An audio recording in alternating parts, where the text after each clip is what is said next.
जंगल के एक कोने में एक पुराना सूखा पेड़ खड़ा था।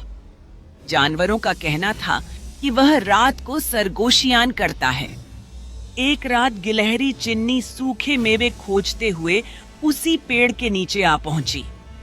अचानक एक मंद आवाज आई, करीब आओ, मैं तुम्हें खजाना दिखाऊंगा। चिन्नी चौंकी, लेकिन जिज्ञासा में पेड़ के तने के छिद्र के करीब गई। अंधेरा गहरा था और हवा एकदम थम गई। फिर अचानक दो लंबी शाखाएं सांप की तरह मड़कर उसके चारों ओर लिपट गईं। आखिरी आवाज जो सुनाई दी वह थी, अब तुम भी मेरा हिस्सा हो। अगली सुबह पेड़ के एक नए टहनी पर छोटे छोटे बाल उगाए थे।